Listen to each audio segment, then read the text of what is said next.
السلام عليكم ورحمة الله وبركاته. سبحان الله والحمد لله ولا إله إلا الله والله أكبر. ازيكم عاملين ايه؟ يا رب تكونوا بخير. معلش صوتي بيروح ويجي. النهاردة إن شاء الله هنعمل الكبدة بطريقة سهلة جدا وطعمها حلو قوي وخفيفة كمان على المعدة بالنسبة للناس اللي ما بتحبش البصل في الأكل. الطريقة دي حلوة جدا. عايزة أقول لكم بس شوية حاجات على الكبدة. الكبدة بتبقى طرية قوي وحلوة قوي، وكمان بتستوي بسرعة لما بتخلي الراجل يقطعها لك شرايح. لما بتبقى شرايح كده بتنفع تتعمل كبدة بانيه. ان شاء الله هنعملها في مرة طعمها يجنن وتحفة، بالذات مع المكرونة. وكمان لما بتحبي تقطعيها تعمليها زي ما هنعملها النهاردة كبدة عادية. الشرايح دي بتكون احلى بكتير من لما بتجيبيها وتقطعيها مكعبات.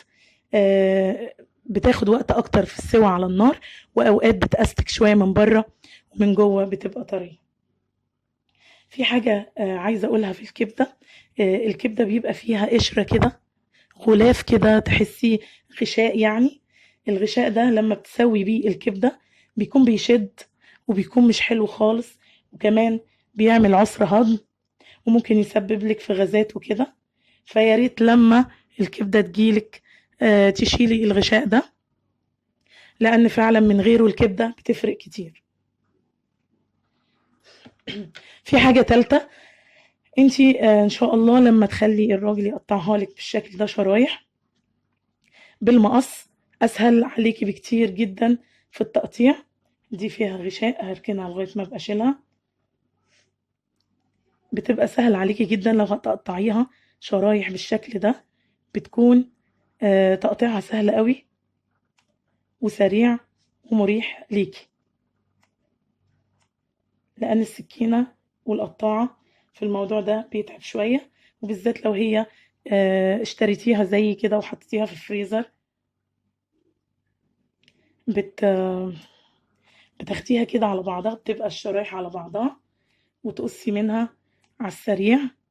طبعا أنا محتاسة شوية لأن الكم بيجي في الكبدة، معلش عشان التصوير، لأن مينفعش أرفعه. فطبعا سريعة بالنسبة انتي لما تبقي واقفة في البيت مش لابسة حاجة تلخمك كده، بتبقى الدنيا سهلة والتقطيع حلو جدا. شرايح رفيعة فيها بتبقى حلوة قوي، فياريت تراعي الموضوع ده في التقطيع. أما المربعات السميكة، انتي لو جربتي دي وجربتي دي هتعرفي الفرق بنفسك. طبعا هي كده متقطعة شرايح فوق بعض، بس هي عشان كانت في الفريزر، فلما تفك هتبقى ترجع شرايح تاني. خلاص، انا وصلت الفكرة بتاعت التقطيع. دلوقتي هنكمل الكبدة بتاعتنا تقطيع واجهز الحاجة وارجع لكم ان شاء الله. دلوقتي احنا هنقطع الفلفل. الكبدة بالشكل ده بتبقى محتاجة فلفل كتير، بيبقى طعمه حلو قوي فيها، وحتى بيعجب الاطفال لدرجة ان هم كل مرة يقولوا لي زودي الفلفل. مهما زود يقولوا لي زودي الفلفل في الكبدة. انا بحط فلفل اخضر وبحط فلفل شطة، بس طبعا بارد، النوع ده بيبقى بارد. غسلنا طبعا المقص مطرح الكبدة وطهرناه بالخل، وهنقص بيه نفس الشطة عشان نعملها رفيعة. طبعا المقص في المطبخ هيساعدك قوي قوي.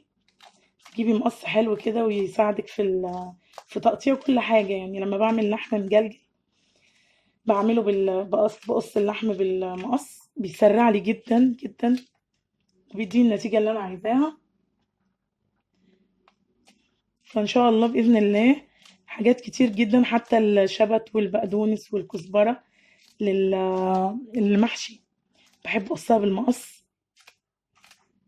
بتديني نتيجة أسرع وبتديني سمك أنا حباه. بالنسبة للبنات كمان اللي ما بتحبش تمسك السكينة أو ما بتعرفش تمسك السكينة، بالنسبة لها الموضوع ده هيبقى سهل أوي. حابه اطول قوي في وقت الفيديو عشان ما ازهقكوش. هكمل تقطيع ونرجع نعمل الخطوه اللي بعد كده. هنا جه وقت التوم. انا معايا 5 فصوص من التوم بس حجمهم كبير شويه. لو انتي التوم بتاعك صغير اعملي 10 فصوص عشان البنات اللي ما شافوش الفيديو بتاع التوم. الخبطة او الدقة دي على التومة بتخليها تتقشر بسرعة.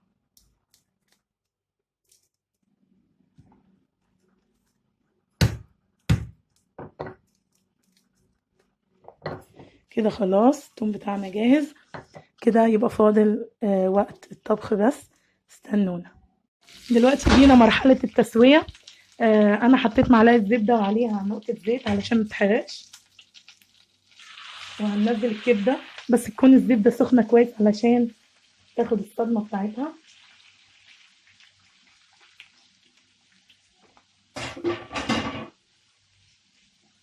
لما تحطي الكبدة حاولي تخليها ملاصقة للطاسة علشان كلها تتصدم مع بعضها. وما تقلبيش غير لما تحسي ان الناحية اللي ناحية النار خدت اللون البني ده بتاع السوا علشان ما تتفتفتش وتنزل دمها.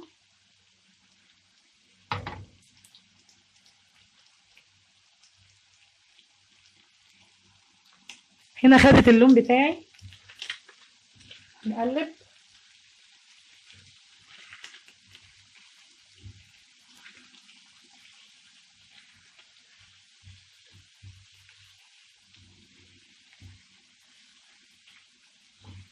وطبعا لما بتتقطع شرايح كده بتبقى حلوة قوي وزي ما قلت ما بتاخدش وقت.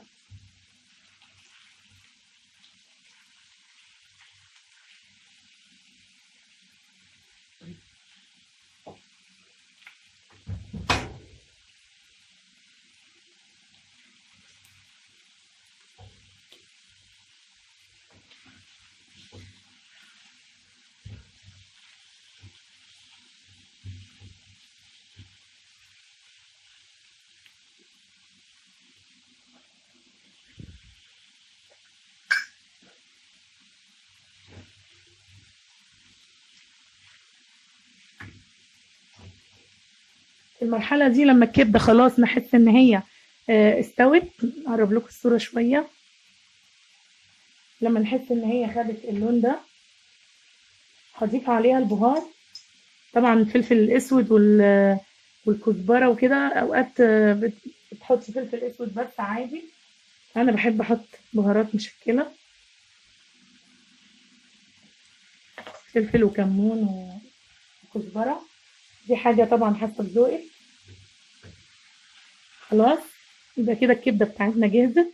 هحطها هنا وهاخد الطاسة دي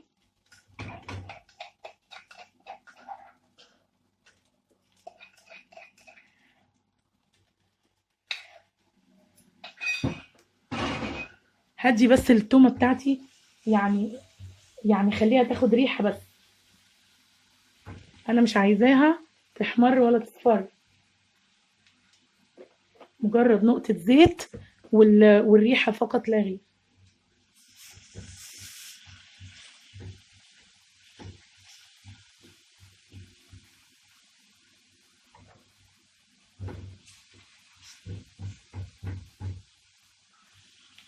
دلوقتي هنزل بالفلفل والشطة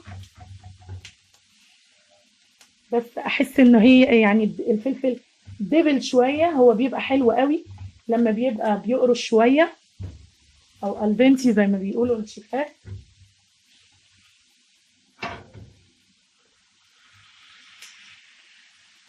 كده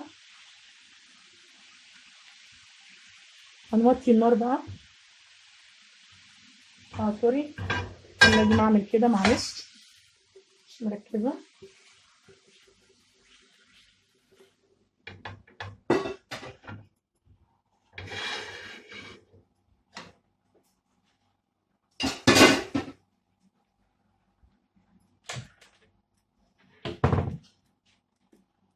هنديها تقليبة.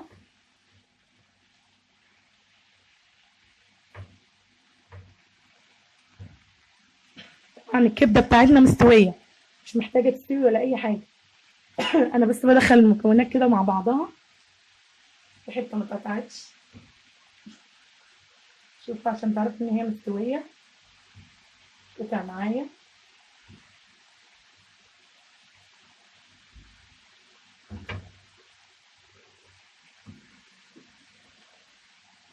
دلوقتي بقى هديها الملح بتاعها.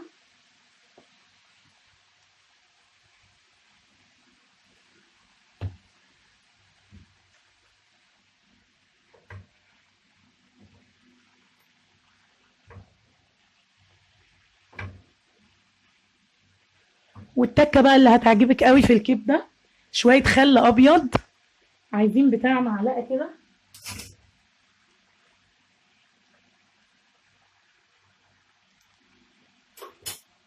هيديها طعم حلو قوي ان شاء الله، وهيعمل لها زي صوص كده كمان. لما كنت في السعوديه كنت بعملها بالصويا، كنت بحط لها معلقه صويا صوص، كانت بتبقى طعمها خرافي.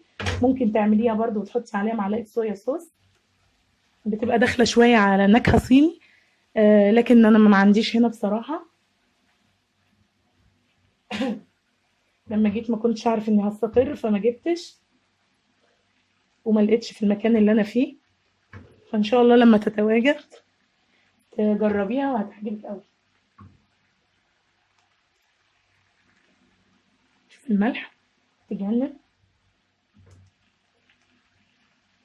بجد، طعمها حلو قوي. ان شاء الله باذن الله جربيها مش هتندمي ابدا. الطريقه دي هتعجبك.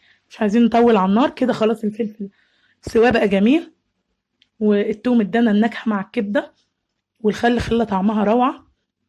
ان شاء الله جربيها. هنغرفها.